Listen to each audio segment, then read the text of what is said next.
All right, everybody, what's going on, man? How y'all doing? Welcome to a special edition of SWAC Talk, man. This is a show we cover the SWAC inside and out. And of course, it is when you're watching this, man, it's like the 4th of July. So, man, hopefully y'all kicking back, watching this SWAC Talk, enjoying your time off. Or if you're working on the 4th, like I got to work on the 4th, then hey, hopefully you're having a good day. But man, we got a special guest in the house today to talk about some Southern football. And that's Coach67sportstv. He's joining us today, man. Like I said, we kind of both Jags, and I've been checking out his content, and he been doing the same with me. So, man, how you doing today?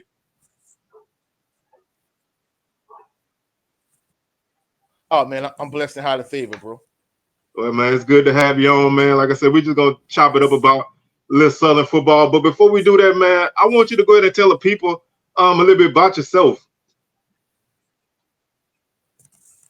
Well, I played ball in high school. I went to Assumption High, and after that, of course, I attended and graduated from Southern University. Southern University is big in my family. My mom graduated from Southern. My younger sister graduated from Southern. I have multiple cousins that graduated from Southern. So Southern University is big in our family. My dad, he wanted to attend Southern University, but where I'm from, Nicholls State is closer, which is the irony, So he wanted to go to Southern, but my grandmother was like, "You better get you behind on that bus and go down there to Thibodeau." You know what I'm saying? So, but he was a huge. Even though he went to Nicholls, he was big on Southern. We went to all the Southern football games. So I've been going to all the Southern University games all my life. So I have a rich history when it comes to knowledge of Southern University and so on and so forth. I'm also a member of the Lions Den boxing community. My channel initially started off as the boxing channel, but the boxing space is a little bit toxic because a lot of individuals they're fans of a particular fighter, most of them fans of the sport itself. Is a huge racial component. So boxing got kind of toxic, and not only that, but anytime I talked about Southern University, I got a lot more traction on my videos. So eventually I just made the pivot to talking about Southern University. And then lastly, recently I just joined the Impact Creative Society with Anthony O'Neill. So for the most part, my channel is a Southern University channel. We talk about, different SWAC topics in general, but more than anything is a Southern University based channel. I do Southern University top 5 videos. Recently, I had a Southern University top 5 defensive ends. So, I do top 5s. I talk about, Southern individuals coming to Southern University via the transfer portal, that type of thing. So for the most part, I pretty much cover primarily Southern University. One of my brothers and I from the LDBC, Jared 11 Green, we've been talking about, starting a SWAC show because on his channel, on the Southern Baller Show, during the football season, we talk about HBCU, football in general. So more than anything, that's something he and I, are in the process of doing. But more than anything, my focus is primarily Southern University. Well, hey, man, welcome. You've been here for a minute, but like I say, man, the more the merrier in this space, man. Yeah. Like I said, there's a lot of room for everybody, man. There's so many people that do different things. And I'm a big proponent of school specific stuff, because everybody need that one show that they could go to for what they want, what I'm saying? Because everyone want to hear something about their team, Yeah. And you might hear some Southern stuff from me, but I spread myself around the league, and a lot of time my Southern stuff is gonna not always be what a lot of people want to hear. So it's always good to have the other voice, but going back to your time coming up as a Jag, when just for frame of reference, what was your time? When were you at Southern? I was at Southern a long time. I was at Southern I first went in '98, but I changed majors. I was a double major at one point, so I finished in '07. You sound like me. Of course, I'm a coach, so I coach football and basketball. football, and like my real earliest frame of reference when it comes to like Southern University football, like I've been going to games all my life, but I really remember vividly, like on the tail end of that Marino Chasm year, and when it really got into Pete Richardson.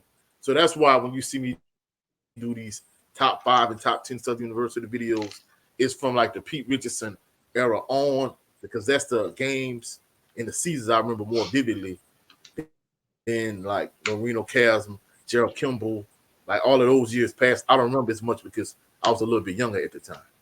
Oh yeah, man. We actually like in the same range. I grew up 5 minutes from Southern, so my whole life was Southern. Like I said, I started going to games when they were playing at Memorial Stadium back in the early '80s. And I remember like the Otis Washington days, like you said, Marino Castle, his first go round now. Gerald Kimball, Pete Richardson. Obviously, I was at Southern. From '94 to 2001. So we were actually at Southern like around the same time. So my frame of reference is obviously the glory days of Southern football for people our age. The 8-year win streak over Groundling. Beating Jackson State. Beating McNair in '93, which was a game I always remember because that was just one of my favorite games. Even the game the next year at all 2094. So I had a blessing to come up and see those guys play, but I always like to kind of get an idea where everybody coming from time frame wise, because we kind of fall into the same thing. So a lot of what you know are guys that you look fondly on are the same guys I do. So that kind of I always love that frame of reference. But we're gonna talk more about this past season and this upcoming season. I want to get your thoughts on a few topics between those two times, but let's start off with this past season. 6-5. I don't really, not really enthused with that record. I thought the season wasn't that great, but what were your overall thoughts on the season itself? Well, I think the season was a complete disappointment. I think the way Coach Dooley, the previous season, the way he handled the Bashawn McCray and Glendon Bubba McDaniel situation, it kind of gave fans a negative impression of him going into this coming season. So anytime Southern faltered at the beginning, the fans didn't have any trust in him. The way he handled the situation with Glendon Bubba McDaniel and Bashawn McCray, the fact, everybody talking about the nepotism with LeBron James and Bronny James situation. Well, it's kind of a similar type situation when it came to Coach Dooley and Bashawn McCray, because the fact that he had a close personal relationship with Benny and Bashawn, that was the reason why he started Bashawn McCray over Glendon Bubba McDaniel, because Stevie Wonder could see that Glendon Bubba McDaniel was clearly the better option the year before. And even though he didn't start him during the course of the season, I think as a member of Jaguar Nation, I would have felt better if he would have started him in the SWAC championship game, as opposed to letting him and Harold Blood dig a 26-point hole. And then once you're in a 26-point hole and you have nothing else to lose, now you throw Glendon Bubba McDaniel in the game. As soon as he get in the game, he goes straight down the field and he scored a touchdown. So I think coming in the last season, a lot of members of Jaguar Nation like myself, we were real skeptical of him, and we didn't know if he was capable of getting the job done. And it kind of showed last season, because if you look at all the close games where Southern was evenly matched with the opposition, whether it was a game with Alabama State, the game with Jackson State, the game with FAMU, all those games were game.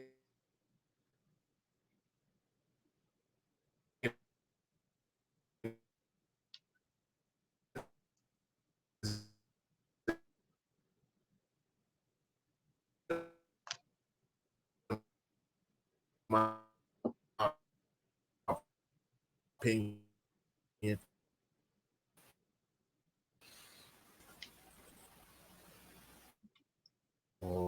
Yeah, we kind of having a little audio. Can you hear me? Yeah. Uh, uh, you still got me, bro? Yeah, go ahead. It's kind of breaking up a bit.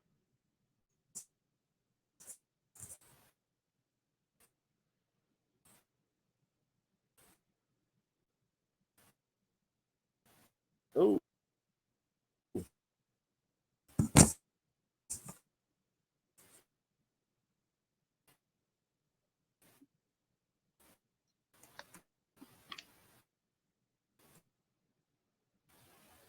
I don't know if it's me or what.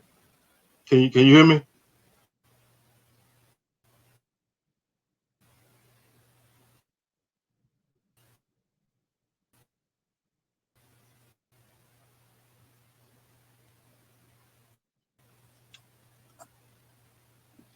I don't know my stuff.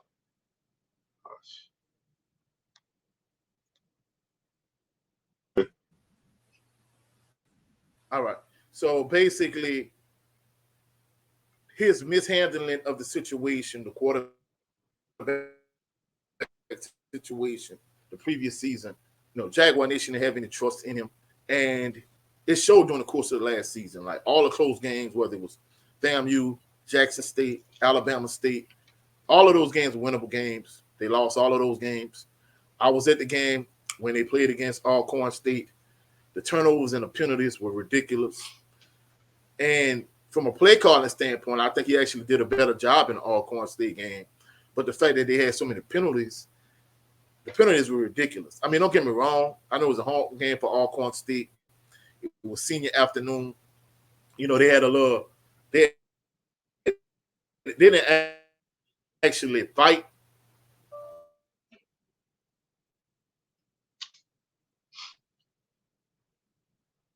Eventually, they're gonna give out, and they did.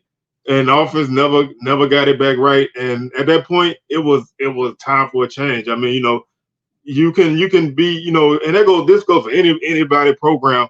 We all talk about everybody's team, we follow everybody's team, but nobody knows what goes on in that fan base other than the fans of that program.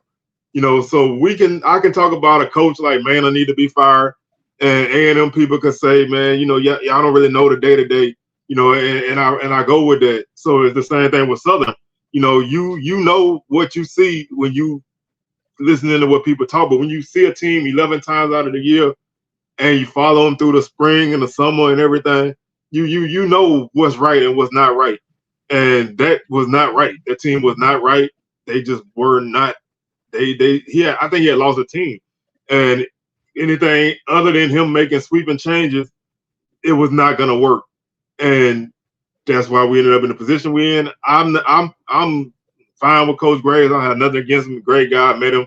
I talked to him a few times. Great guy. Work hard. I never was like a fan of the process. That's not his fault. I felt like if he was going to get the job, they should have gave it to him at the Bayou Classic. Otherwise, I don't believe in a coaching search to hire an interim coach. That's just me. Anybody else can feel how they feel. But I'm gonna support Coach Graves. I'm gonna support the team. There's a lot of good coaches on that staff. Coach Frederick, that's my guy. So I'm always support all the time. So going from Dooley to Graves, you can see already they're trying to instill more discipline. They're trying to fix the offensive line. What were your thoughts on the spring in terms of spring practice and the spring game? Well, I mean, in terms of the spring game, initially, like early, I'd say probably like 4 minutes into the second quarter, they kind of looked like almost an identical team they was like the entire season in terms of like the penalties, the defense, jumping off sides a little bit. The offense had like a false start penalty. The offense struggling in terms of trying to like really get it going. I think the first play, Noah, they got a first down like on the first play, but they ended up going like 5 and out, 6 and out, whatever it was. So the offense struggled. The defense really got off. The young man from Scotlandville, Willie Miles. Man, I know Kelvin Givens didn't play in the spring game, but Willie Miles really got after the offensive line. I mean, he was aggressive, and the defenses really gave it to the offense. And I don't like the way the spring game is set up. They set up their spring game the way most colleges set up their spring game. It's different the way we did in high school. In high school, the way we would set up our spring game, essentially we would have two teams and we would evenly divide the players amongst the two teams. Even if you had like a draft type system where one coach would get the head coach was always neutral. One coach would get the first pick, the other coach would get a second pick, and then you would just go down the roster just drafting players, evenly divide players amongst the team. The way they had it set up is like offense versus defense, which I really can't stand from a coaching standpoint, because you really can't get a feel in terms of like an actual game. So from an offensive standpoint, everything is the same in terms of scoring. The only additional category they have is explosive plays, which is 15 yards or more. You get 2 points for that. But everything else the same. Field goal, touchdown, extra point, everything else the same. Defensively, you get 2 points if you get a sack, 2 points if you get a tackle for a loss, 4 points on the turnover, 4 points on a turnover on downs, and if you get a pick six, it's worth 7 points. And at the end of the first quarter, the defense was up 23-2. So the defense really was getting after the offense. So I don't know if it was the fact that the offense really developed a rhythm, because unlike under Coach Dooley, Harold Blood got like the lion's share of the snaps in the spring game. They just kind of alternated series where Noah got the first series, Jalen got the next series, Zay got the following series, and they just kind of mixed and matched the quarterbacks with their respective unit. So everybody got like an even amount of touches. They play like a ridiculous amount of wide receivers. But more than anything, you kind of felt like Coach Graves was kind of giving everybody an opportunity to kind of showcase what they could do in the spring setting. And more than anything, like a few minutes into the second quarter, like the offense just exploded.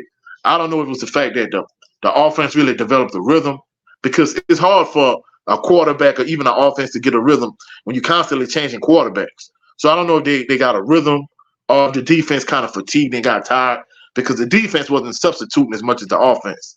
But like a few minutes into the second quarter, the defense exploded. And by the time halftime rolled around, the score was like 52-31 in favor of the offense. So it was a huge turnaround. Like the defense gave up a lot of big plays, even though they dominated early. Like once the second quarter hit, like a few minutes in, the offense exploded and the offense never looked back. So more than anything, from an offensive standpoint, I was encouraged, because from a play calling standpoint, I think he pushed Coach Graves and Coach Frederick. I think they pushed a lot of the right buttons in terms of, they knew they really couldn't get the run game going.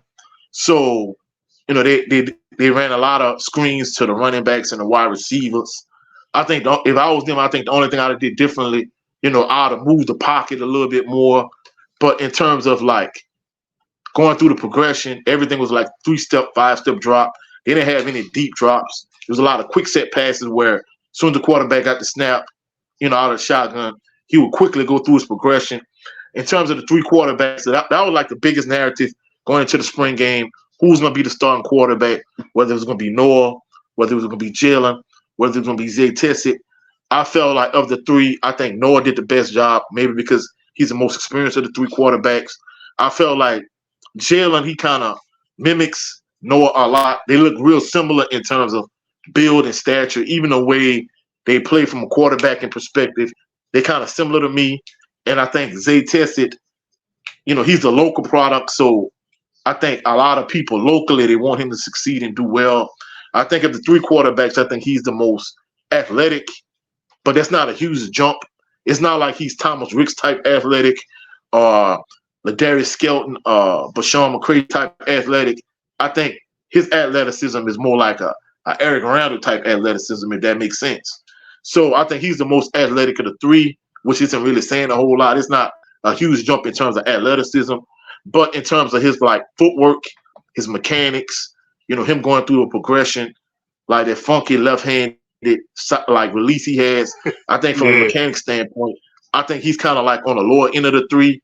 And then in addition to that, he almost threw a pick six, like, in the first quarter.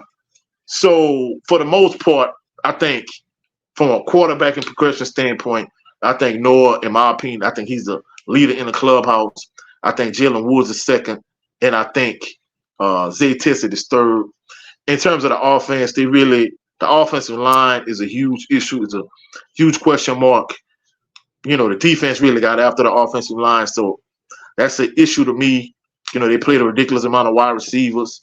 I think as the game went on, all three quarterbacks played better. They struggled early in terms of like throwing wide receivers out of bounds. Wide receiver dropping a couple passes. A couple false start penalties. The offense struggled early, but as the game progressed, they got better. Really, it kind of on both sides of the ball, like especially early in the game, it kind of looked like it did the entire season in terms of the offense struggling, the defense having to carry the offense most games, and then the offense kind of doing a little bit.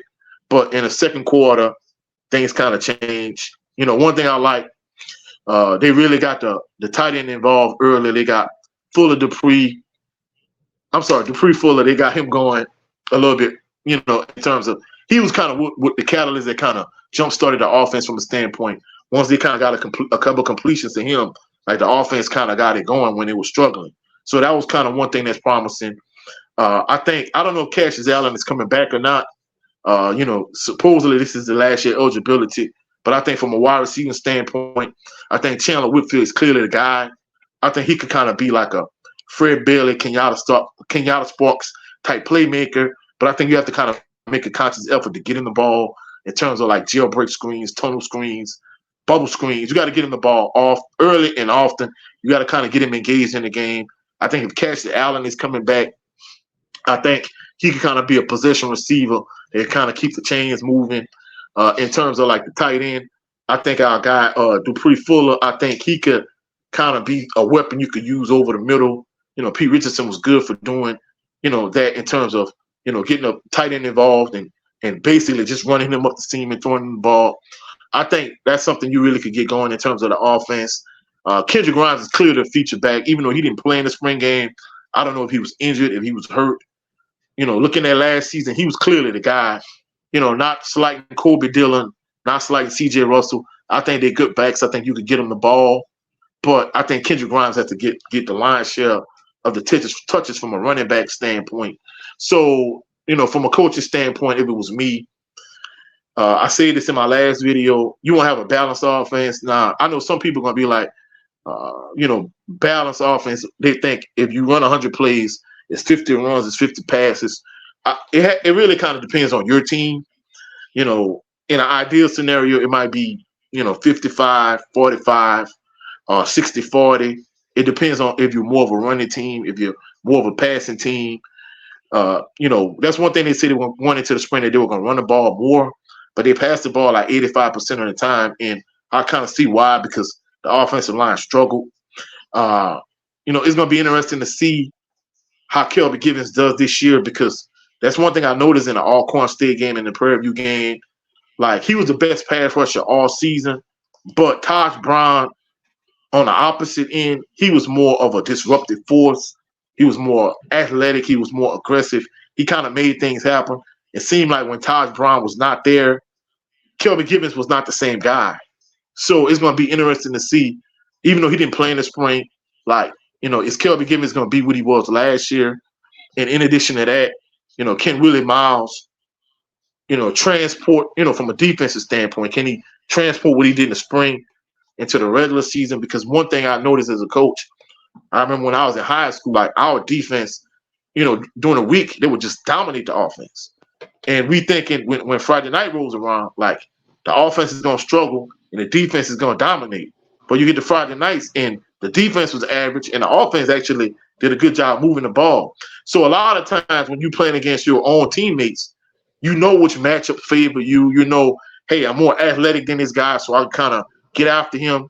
So is that really going to translate in the SWAC in terms of when they get in the SWAC play, or even like during the course of the season? Is he going to be as aggressive and dominant during the season as he was in the spring game? And not only that, the secondary is a little bit of a question mark also. They gave up a lot of big plays in the spring game. So it's going to be interesting to see, if, who can emerge as like a top defensive back. I know they had Wyoming transfer Dalen Wilson. He almost had to pick six that Jay tested through.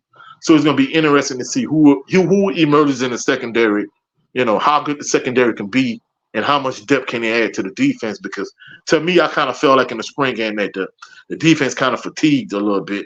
I think it was a combination of both in terms of the offense finding a rhythm and the defense fatigue. And so it's going to be interesting to see, how good the defense is going to be and what the offense is going to do. And not only that, we talked about the defense, but I think one thing we got to give credit to, from a punch standpoint, Ruben Beauplance did an excellent job. He probably the best punter I've seen in Southern since Matt Bushard. Even in the Alcorn game, in a lot of games during the course of the season, like Southern offense was struggling, and he would have a huge punt, and he would flip the field, and Southern would have poor field position, and he would punt the ball, and the opposing offense would have poor field position. Now, it kind of depends on who you were playing at the time. If the defense really had it going, it helped the defense out. But when the defense was struggling, like in games against Alcorn State where Taj Brown didn't play, it kind of really didn't matter. But, having a punter that really could kind of pin the opposing offense deep, I think it's going to be imperative that you really find an adequate replacement for Ruben Beauplance. Yeah, I agree. First off, Golden Foot, that's my boy, man. You know what I'm saying? Like, that's a close friend of the family, man. Me and my wife, when he came to Southern, I was like, man, this kid came to Southern, averaging about 34 yards a punt. It's not great, it's not good, it's not bad, but he stepped it up. Last season, or at 22, he stepped it up, and at 23, he was honestly the MVP because, like you said, there was so many games where the offense wasn't moving the football, and he kept the defense in good spots. He rarely had, he had like one bad punt all year. And, that's you can't ask for more than that out your special teams. I thought special teams as a whole, in terms of the kick game, was really solid. The return game still leaves a lot to be desired, but they do have guys with the ability. They just, they just haven't busted any big plays yet. Defensively, for me, I love Willie Miles. He's a Scotlandville guy. I'm a Scotlandville guy. So anybody from Scotlandville, I'm always support. And that kid has lost weight, man. That kid has got himself in good condition. I mean, he was already agile for his size, even as a freshman. He was able to, make some plays in the time that he got. And now he's getting better and more experienced. I think he's going to be a big factor in the middle. We need that inside presence that helps everybody else. I think Kelby Givens was a year ahead of schedule. I think, I wasn't really expecting the numbers he put up this season from him, but I thought he did a good job, and I think he's going to get better. But like you said, he needs that guy opposite of him to get that attention off of him because he's still developing. So whoever fills the other end spot, they're going to have to put in that work to keep him, to keep guys from really teaming up on him. And also in the middle. And I think our secondary is going to be where my biggest issue is. We only return Rodney Johnson as a starter in the secondary. So there's guys behind him that have played because, they played a lot of guys in the secondary. But, starting and playing is two different things. So it's going to probably take some time for that to develop. But I know the talent is there. Offensively, I love Kendrick Grimes. The guy's a home run waiting to happen. I like CJ Russell, and I think Kobe Dillon's still, I think he's healthy now. So, we can see what he can do. But I think a lot of people need to remember he doesn't have a lot of experience as a running back. When he came to Southern as a quarterback, was pressed in the service, put up that big game against Pine Bluff, and he doesn't have a consistency. So, and he got injured. So he's been hurt a lot since he's been in Southern. Yeah. So he's not where we would want him to be.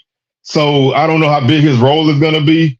I think, the other guys like Braylon Morgan and all those guys, they're going to probably have to do it with numbers. I'm a numbers guy when it comes to running back. You got one guy that can do it. let him do it. But if you can, throw bodies at everybody, get spread the carries around, that's fine. Like, I love the tight end being involved. I think tight ends in the SWAC are never, they never covered. So if you can work the middle of the field with your tight end, I think that helps your offense. Receiver, like you said, they played a lot of receivers. There was guys I didn't even know who they were. Yeah. So they have numbers. Whitfield is a guy, I think, like you said, you got to make a good effort to get the ball in his hands. He can make big plays. I like Darren Morris as a younger guy. I think he can make things happen. If they get Allen back, I'm not sure if he's coming back, but if they get a guy like that with his size, that can help. I think they really need him back because, he was good. I mean, we had so many Southern University receivers that was good at running crossing routes, but I think a lot of times when they needed a crossing route to kind of keep the chains moving, Cassius Allen was that guy. I think it'll be huge if you could get him back and maybe like another guy like a Tyler Kirkwood. I think those guys could really be good filler players. Yeah, like I said, I think a guy like Allen with his size and like you said, he can go up for 50-50 balls. Like you said, he can come across the middle or whatever you need. He can make that play. Whoever that quarterback needs, somebody they can put their trust in.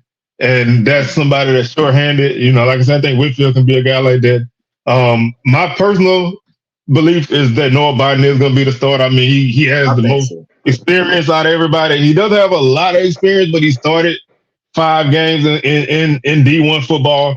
The other 2 guys haven't played a down of D1 football. Whether you like one guy more than the other, you can't take away experience. And, I think the guy's put in the time. He's been patient. I think he's got the ability, he's not flashy. So, if that's what you're looking for, that's not really what you're going to get. I think that's the guy right now. And whether one of the young guys push him, that's up for debate. I just, I would love to see one of the younger guys get a go at it, but I'm not going to put an experienced guy off to the side for, what my personal wishes are. I want the team to win. And that's pretty much it. I don't mean to cut you off, bro, but truthfully speaking, a lot of people talking about, Angelo Izzard Jr. coming in, and it was like, oh, he could be the guy. And I'm like, bro, one of my friends I was talking to, I'm like, man, look, they said that last year about Zay and about Jalen Woods, and the spring game, in my mind, it clearly debunked that because so many people were saying last year that Zay tested and Jalen Woods was light years ahead of any other quarterback they had on the roster, whether it was Harold Blood, whether it was Noah, whether it was Dylan Monroe or whoever. And, watching them play in the spring game, that really wasn't the case. So, I know Angelo Izzard Jr. might have been the guy at Southern Lab. I don't know what it is, but Jaguar Nation, they love their local guys. So you played at Southern Lab, you played at Scotlandville. I think they kind of want you to play, even if, like, you're really not the best guy. I think if you have a clear-cut guy that's better than everybody else, I think they want that guy. But, if the guy's struggling, they want the hometown guy. And I think they wanted last year with Z. And I think you got not many, but you got a couple people that think Angelo Izzard Jr. is better than the other 3 quarterbacks on the roster. And I'm like, I can't see the fact that he's that young. I don't know whatever school he went to and he transferred to Southern. And, if he transferred to Southern, he's young like Zay and Jalen Woods. I don't know if he's that guy. I think, like you said, I think Noah is the guy going into the season. And, some of the other receivers we talked about, Cameron Jackson, he had a big touchdown in a spring game. Damian Knight, he had a touchdown too. So those are, like you said, from a wide receiver standpoint, like they got a lot of numbers. I mean, they play so many wide receivers in the spring game. And I'm thinking to myself, like, are all these receivers going to touch the field during the regular season? And I didn't even see, like, Darren Morris and Tyler Kirkwood. I didn't even see those guys.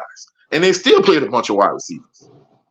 Yeah, I think Morris might have got a few snaps. I can't remember if I saw Kirkwood or not, but like I say, man, they play. Like I said, they played so many guys. I was looking like, who is this? Who is this? So I'm expecting them to probably, have them. I don't know how deep they're gonna go. But I'm sure they're gonna play a lot of guys. But I do think they're gonna try to run the ball more once they get this offensive line figured out. You know, they've been bringing in a lot of guys on the O-line. So I think that's whatever you want to do is not going to work until the offensive line get going anyway. So I do think they're gonna, I think they're gonna try to run the ball more. That's Mark Frederick. He's gonna run the ball. If you look at any offense he's ran, they're gonna run the football. He's gonna throw it if it's there, but he's gonna run the football. So I know they're gonna commit to the run. I doubt they're gonna, throw the ball 50, 60 times a game, but I don't think they're gonna run the ball 40, 50 times a game either. Like say, 35 runs, 45 passes, whatever. It's gonna be a balanced attack. Gonna be a balanced attack and taking what they give you. So I'm just looking forward to just seeing progression. Like I don't really have a lot of crazy expectations for the season. I'll share my early numbers. But what are your thoughts like in terms? I know it's early. I'm gonna always say that because we sitting in July. But like, what is do you have a number like a win total that you see right now? And like I said, I know it's still early, but it's that time of the year to start going to kind of in stuff fact, out. before I get into that, one other thing too I didn't mention, Jelani Davis, he had a big sack in the spring game. So I don't know if he's going to be that guy opposite of Kelvin Givens. Maybe he could kind of fit that hybrid linebacker defensive end role, like maybe like a Jordan Lewis type. And like I said, Dalen Wilson, he's the transfer from Wyoming. He almost had to pick six. From what I'm hearing, he probably going to be like the best defensive back that Southern is going to have. I guess he's kind of emerging as that guy. So it's going to be kind of interesting to see. I did a breakdown of this like a few weeks back. I got it still up on my YouTube channel. Like I got them winning maybe like 7-8 games. I know a lot of people like, man, coach, this kind of high. Like they have like Nicholls State on their schedule. They have an early game against Jackson State. And I understand that, but the reason why I'm saying what I'm saying is because, even though the offense is sketchy, I think the defense, not necessarily in the secondary, but I think up front, I'm kind of encouraged. Like in terms of the offense, I think the offense is better than I thought it was going to be in the spring game. I think more than anything, I think the play calling. I don't know if it's Coach Graves from a play calling standpoint, or if it's Mark Frederick. I don't know who calling the plays, who pushing the buttons. But I think in terms of the offense, they made a conscious effort to really get that screen game going to the running backs. I was encouraged by that. I was encouraged by them getting Dupree Fuller involved. And not only that, but the defense. The defense did an excellent job early in terms of being aggressive. I think what they really did defensively was they really kind of got after the offense with the front four, and they kind of played coverage on the back end. So I don't know if that's Henry Miller's game plan going into the season, but I think if that's a strategy, I think that's a good strategy, especially when you got a suspect secondary that gave up a lot of big plays in the spring game. So I'm encouraged. I kind of have them maybe hitting maybe 7-8 wins, even if just say they dropped the game against Nicholls State, because I have them winning that game. A lot of other people don't. I say they could get to 7 wins, and I think the way the SWAC West is set up, it's wide open. It's not like you have that clear-cut dominant team where, whether it's going to be Southern, whether it's going to be Prairie View, whoever. You don't have that clear-cut, whether it's a Texas Southern, whoever. You don't have a clear-cut dominant team in the West.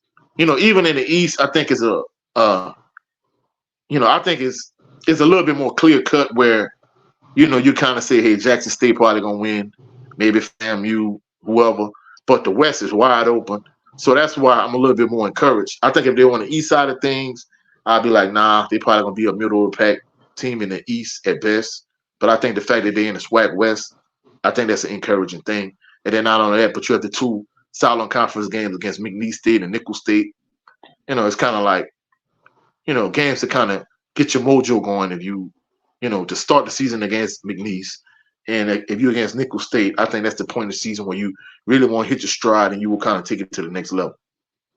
Yeah, I agree. And like I say, McNeese and Nicholls, for me, regardless of the outcome, those are must-win games to me. You know, when you play a Southland team, you need to win those games. I mean, for so many reasons. But you know, we played McNeese 3 times, and we ain't beat them. Yeah. You know, you know you know our reputation against Nichols. You know what I'm saying? So Yeah, I don't care. I don't care if Nichols. So yeah, I was saying you understand. And like I don't care if Nichols is a FBS team. The way we've been against them, man, I need us to beat them as many times as we can. So, you know, those are 2 games. I think we have a good chance to win them. You know, a lot of it's gonna come down to coaching in those games. So, you know, that's gonna be one of remain to be seen. But I think, you know, like I said, I'm more of a 6 to 7 win guy. I mean, 8 is possible, but I just right now, I just feel like 6 is 6 wins can get you the SWAC championship. You know what I mean? Like the West is wide open. So I do like the way the late portion of the schedule shape up. You know, you got Alabama A&M, Pine Bluff, and Bethune-Cookman. I'm not 100% on Bethune-Cookman like a lot of people are right now. So I don't think they're gonna be bad, but I don't think they're gonna be as good as a lot of people think. You know, Pine Bluff is Pine Bluff. A&M, who knows where they're gonna be at in November. So, you know, those are 3 games that if you can come out of the beginning of the portion of the season, you know, with a decent record, those 3 games can cruise you into the end of the season. So I think things shape up fine. You know, like I said, Jackson State's non-conference game. I rather, you know, if it's not a conference game, I'm not big on playing them. You know, I just love, you know, it don't carry the same weight. But going to Bragg is my biggest concern, and of course, all calling for homecoming. Them probably your 2 toughest conference games, you know, and they back-to-back weeks. So if we, you know, you're in a good position, you know, even with those 2 games. So it's manageable, you know. Like, so I think we're gonna know what his team is by middle of September. And I do think if they can, you know, fill some of them holes and put themselves in a good position, I think they can be a solid team coming into the end of the season. So I like I say 6, 7, 8. I think any of those numbers is fine. I think the last thing I want to ask you before we get up out of here, man, is media day is like what, on the 16th? So it's like in 2 weeks. Where do you think they're gonna have something in the preseason standings? I'm not gonna lie, bro. It's so difficult because the West is so many question marks. You know, honestly, you know, I wouldn't be shocked if a couple people pick Southern to win the West. Me, I'm not gonna lie. I guess people say I'm a homer. If I had to jump out the window right now, I'm picking Southern to win the West. But I think most people gonna go with Prairie View. I think Prairie View probably the front runner to win the West. I think Southern is probably maybe the dark horse coming out the West. In terms of the East, I'm gonna be truthful. I think J-State is kind of a team in the East. You know, FAMU, I would go with FAMU, but I think the fact that Willie Simmons left and he went on to greener pastures, and I think he took some of those guys that transferred from Power Fives, from FBS teams, and they transferred to FAMU. I think the fact that some of those guys left, I mean, don't get me wrong, some other guys have come in, you know, now that they got their coaching situation straight, but you know, I don't think they're going to be as good as they would have been under Coach Simmons. And I think, to your point on Bethune, I think the thing I look at Bethune roster, they must have a lot of NIL money in the state of Florida because they got so many transfers that, you know, came from Power 5 schools, from like Florida State, FAU, FIU that transferred to FAMU and Bethune. But if you look at FAMU, like these guys that transferred from Power Fives, it's like on both sides of the ball. Whereas if you look at Bethune, like they're pretty much all on the defensive side. And like you said, I'm not really sold on Bethune either. And even truthfully speaking, this past season, like they gave Southern more of a run for their money than people might think. So I think Bethune is a solid team. I think they're really going to be real good defensively. I think offensively probably going to be a question mark. So if I had to pick right now, I'd probably say J-State wins the East. Southern wins the West. I know some people are going to be like, it's a stretch. because just say you say 6, I say 8, and we meet in the middle, 7 wins, 6 or 7 wins can win you the West, really and truthfully, because there's no dominant team in the West at this point.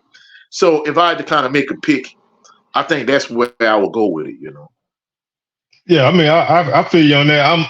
I'm one of those people when it comes to my team, I'm always gonna be conservative. You know, like I unless I feel like my team coming into the season is like a team that I know is head and shoulders above everybody. I'm always play close to the vest. So I'm a guy that this season I'm like pick a third, you know, pick a fourth. That's fine with me. You know, that's just the way I am. I think we got, you know, we're gonna be in the mix regardless. I'll say that, and you know, I do think that, you know, if things break right, we can be in the championship game. Like I said, I just feel like I'm conservative with my team early, you know, unless I just know. But on the east side, I'm looking at.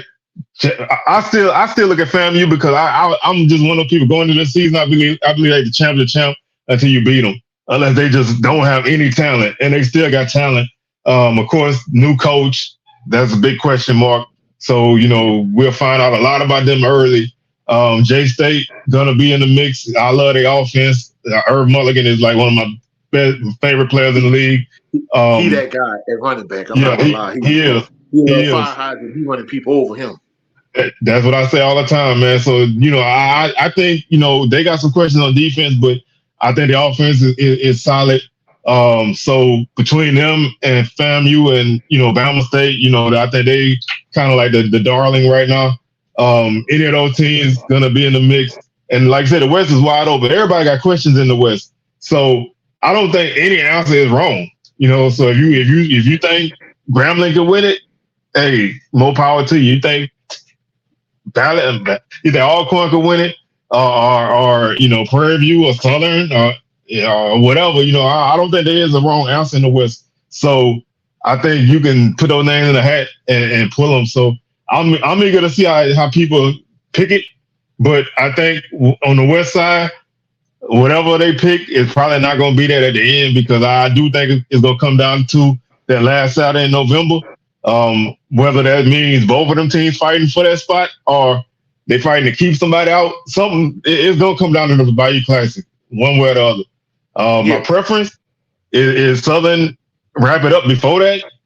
Yeah. But it's nothing like going in the Bayou Classic and coming out there with a division championship. So I do think that, you know, that game is going to decide a lot of fates. And I've been joking around. Well, I'm going to put you on the spot. Who you think going to win the West? I like Alcorn. I like Alcorn. They got some questions too.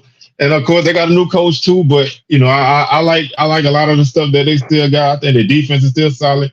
I like Griffin at tight end. You know, the quarterback is going to be the biggest question for them, just like everybody else. So I think that they have a solid team.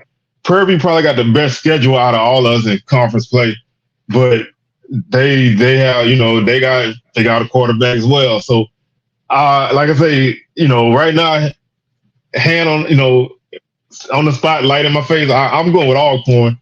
Right. Just early, you know, but like I say, you can put them all in the hat and pull it, but I'll go Alcorn, and you know, like I said, I'm still going FAMU right now, so that's my pick right now. We'll see how that turn out though. Yeah. So, you know, while we on Alcorn, real quick, what you thought about the whole situation with Fred McNair in terms of, you know, Alcorn not getting in the bidding war with Texas Southern, and Texas Southern kind of pulling the rug out from Fred McNair. You know, some wanted Fred McNair, some wanted Andre Johnson. They ended up going in a different direction with Chris Dishman. So, like, what are your thoughts on that whole situation with, you know, the whole coaching carousel between Texas Southern and Alcorn? I think the whole situation was a mess, personally. I think number one, I think that when you got a coach like McNair, and he's asking for certain things, and you know, you trying to give him what he wants, and y'all can't really come to an agreement. I think sometimes everybody need to put their egos on the side and work for the betterment of the university. Kind of like working things out for the kids, It always make for a great relationship when you do that, but sometimes that's for the better. But I think that they had hit a point where he had that active eye, he was looking. I don't really think there was nothing they could do to keep him, because once you start looking out like that, everything looks good. And I think TSU took advantage of that situation. I think they had an idea of getting this guy, but I don't think they understood what they was getting themselves into in terms of getting into a bidding war and playing, big boy football, so to speak. And I think a lot of people fell back on that, and he got caught in the middle. Once he made that decision and they didn't go through with it, it was no turning back. So I think that was just an ugly situation on everybody's side. I think it could have been handled a whole lot better. I do think that you don't make that move unless you got 100% assurance that that you're going where you're supposed to go. Because they're not obligated to wait for you. Alcorn did what they had to do. They couldn't get caught up behind the 8 ball, waiting for them, because Alcorn's a team that's trying to win championships. There's a different level of program. So the train gonna run by you if you mess around too long. So I just didn't like the way that situation was handled, and then I didn't like the fact that once TSU decided they didn't want to go that route, that they still was messing around, and they ended up with a coach that I'm not even 100% certain that that's what they wanted. I mean, because if that's what you wanted, you could have got Chris Dishman right out the gate. So I think the thing about it is, I think a certain portion of their panel wanted Fred McNair because he has the coaching experience in the SWAC, going to the full SWAC championship games. I think another portion wanted Andre Johnson to give him like that Coach Prime effect in terms of him being a perennial All-Pro in the NFL. I think Chris Dishman was kind of like the best of both worlds. He has a little coaching experience. He was a Pro Bowler with the Houston Oilers. I think he kind of like the best of both worlds. I don't like the way the TSU handled it, because from the outside looking in, it kind of looks bad on their part, because to me it seems like they promised Fred McNair the job, and then they pulled the rug out from under him, and then you waited so late he really couldn't get in on the FAMU sweepstakes. So to me, it kind of looked bad on the outside looking in. Yeah, like I said, that to me, and we talked about this every week on SWAC Smoke as this was going on. It just got to the point where you either, you either make a decision one way or the other. You can't 50-50 this situation. You either in it and you spend the money that you need to get this guy, or you go with the guy who you think gonna bring in whatever else you're looking for. And I think, being a coach, he got caught in the middle, and he ended up being, he probably could have had a head job somewhere, like you said, but he missed out on it because of other things. I don't like any situation that's not a football situation to affect the job. Whether it was, if they couldn't agree on a contract, that's different than that situation. If his numbers was higher and theirs was low, and they couldn't meet in the middle, and they just cut their ties, that happens. That's negotiation. That happens all the time. Or if he used them to get a job somewhere else, that happens. But for non-football stuff to affect it, that's what made the situation so ugly. And I don't even really know where they are right now. So I really think that's kind of a testament to what their program is. I don't like to really talk bad about people's programs, but I think when you serious about football, you're gonna do whatever it is you got to do. Your people who make the decisions gonna have to be the one to make the decision. AD Granger is a great AD over there, and I don't like that they took positions to undermine what they had in store. So I was interested to see how that Fred McNair TSU thing was gonna work out, but they obviously I think you put a guy like that in a place like that, I think they it opens a lot of different doors. This is a guy that knows how to win. He gonna come in, he gonna bring a different energy. People already was feeling a different energy just talking about the situation. So I think that having that, and I think he was going to be energized to be somewhere else. So, I think he was going to get a different guy from the last couple of years at Alcorn. But, I thought they fumbled that situation. It really made me look at how these schools hire coaches. And I think that they cause a lot of problems for themselves that don't need to be there.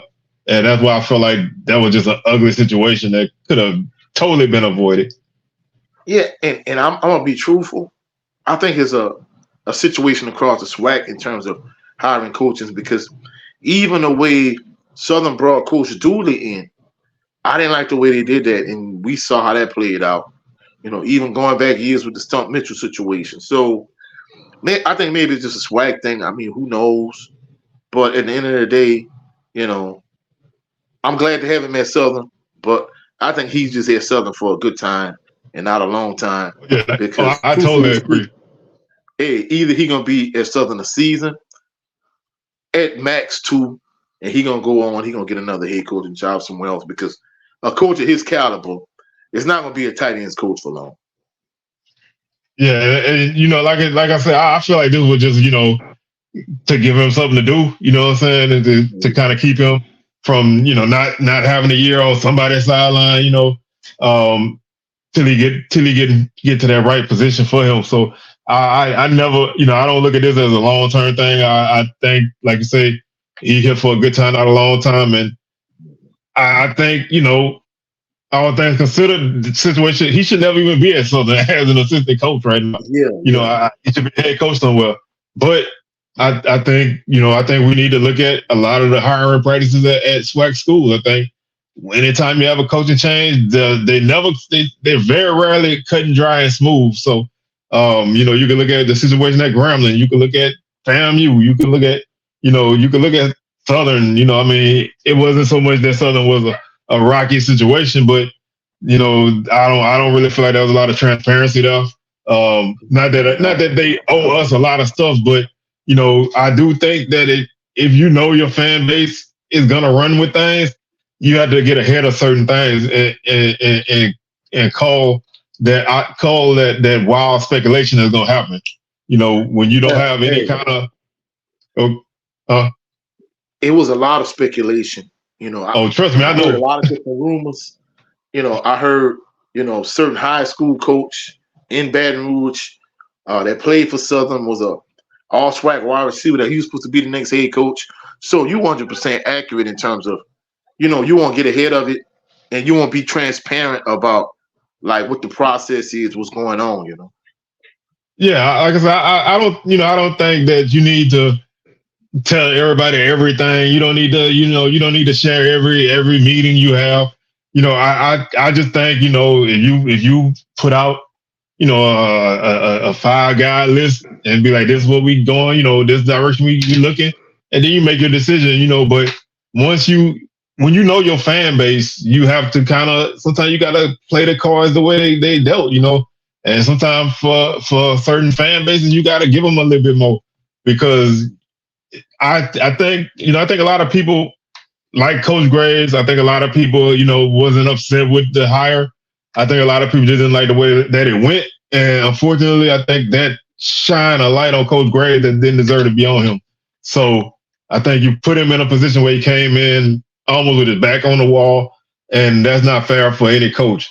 So I think that if you're going to fire coaches and hire coaches, you got to have a better way of running it. And, you live and learn. So we'll see. Like I said, I think people going to be surprised and happy with the product that Southern put on the field. So I don't have any problem at all with that. As a member of Jaguar Nation, I'm definitely encouraged about, what the potential of this particular team is. But I think you're right. I think there was a narrative that, a lot of people that I talked to, basically they were saying that they felt the reason why Southern went towards Coach Graves was the fact that, they're still on the hook for Coach Dooley, so you're still paying him. They felt like from a financial standpoint, they really couldn't go out and get the big fish that they would potentially want. And they kind of almost settled for Coach Graves. And I think that's unfair. You really kind of put him in that predicament in terms of where he's perceived to be like a secondary, third tier type option, when I really don't see that to be the case. Yeah, like I said, that's my, like I said, that was my whole thing with the whole situation, man. If you're gonna hire this guy, go ahead. I mean, what better place to hire a guy like that than after he done won the biggest game of the season? You already got him there. You know what direction you want to go.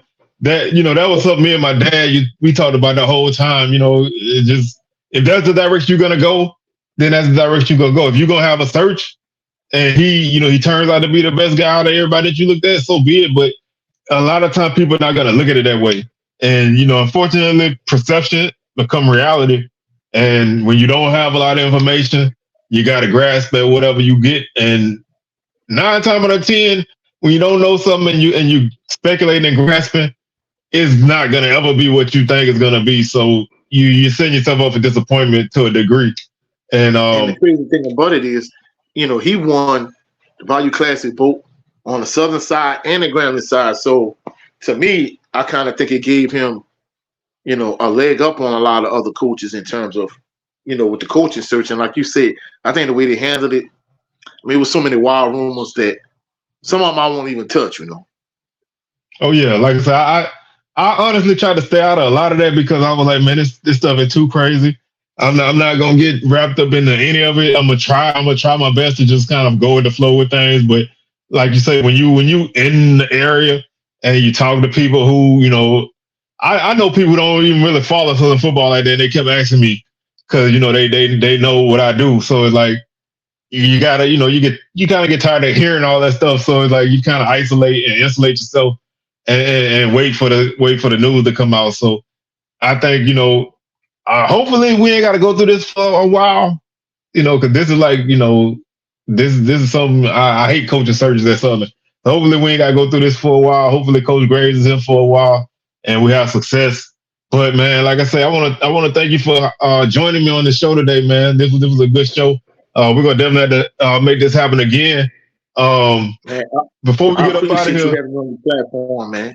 Oh, no doubt, man. But before we get up out of here, man, tell the people where they can find you at. You can catch me at Coach67sportstv here on YouTube. I pretty much primarily talk about, I talk about other sports topics. I occasionally have a show called Value Sports Talk, but I primarily talk about Southern University football. You can catch me here on YouTube.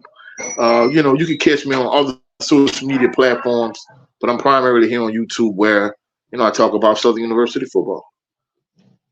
All right, man. Well, thank you, man, for, like I said, for joining us. And we're gonna definitely do this again, man. Anytime, Yes, you want to click up, hit me up, we'll make it happen. With that being said, man, we're gonna go ahead and get up out of here, man. Y'all enjoy the rest of y'all evening, and we will catch y'all on another edition of SWAC Talk. We out of here. Peace.